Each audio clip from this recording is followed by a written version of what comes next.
عبدالقیس کا وفد جب حضرت صلی اللہ علیہ وسلم کے پاس آیا تو آپ نے پوچھا کہ یہ کون سی قوم کے لوگ ہیں یا یہ وفد کہاں کا ہے؟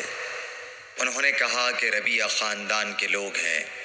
آپ صلی اللہ علیہ وسلم نے فرمایا، مرحبا اس قوم کو یا اس وفد کو، نہ ذلیل ہونے والے نہ شرمندہ ہونے والے، یعنی ان کا آنا بہت خوب ہے۔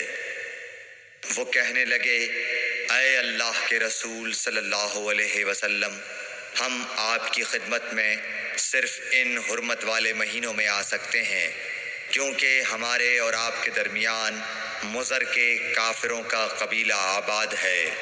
پس آپ ہم کو ایک ایسی قطعی بات بتلا دیجئے جس کی خبر ہم اپنے پچھلے لوگوں کو بھی کر دیں جو یہاں نہیں آئے، اور اس پر عمل درآمد کر کے ہم جنت میں داخل ہو جائیں۔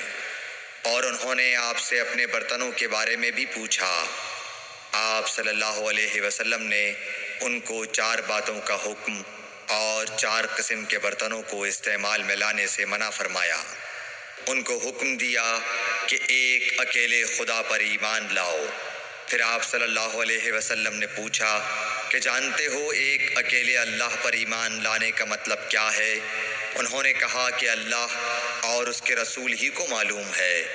آپ نے فرمایا کہ اس بات کی گواہی دینا کہ اللہ کے سوا کوئی معبود نہیں، اور یہ حضرت محمد صلی اللہ علیہ وسلم اس کے سچے رسول ہیں، اور نماز قائم کرنا اور زکوٰۃ ادا کرنا اور رمضان کے روزے رکھنا اور مال غنیمت سے جو ملے اس کا 5واں حصہ مسلمانوں کے بیت المال میں داخل کرنا، اور 4 برتنوں کے استعمال سے آپ صلی اللہ علیہ وسلم نے ان کو منع فرمایا، سبز لاکھی مرتبان سے اور کدو کے بنائے ہوئے برتن سے، لکڑی کے کھودے ہوئے برتن سے اور روغنی برتن سے، اور فرمایا کہ ان باتوں کو حفظ کر لو اور ان لوگوں کو بھی بتلا دینا جو تم سے پیچھے ہیں اور یہاں نہیں آئے ہیں۔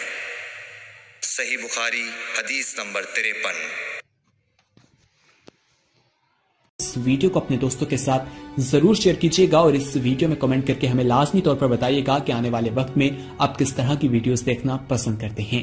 اور اگر آپ نے ابھی تک ہمارا چینل سبسکرائب نہیں کیا تو فوراً سبسکرائب کیجیے، ساتھ ہی بیل آئیکن پر کلک کریں تاکہ مزید آنے والی ویڈیوز جہاں وقتاً فوقتاً آپ کے لیے اس چینل پر اپلوڈ کرتے ہیں وہ آپ کو وقت پر ملتی رہیں اور آپ ان سے مستفید ہوتے رہیں۔ اگلی ویڈیو تک ہمیں دیجیے اجازت، اپنا خیال رکھیے گا، اللہ حافظ۔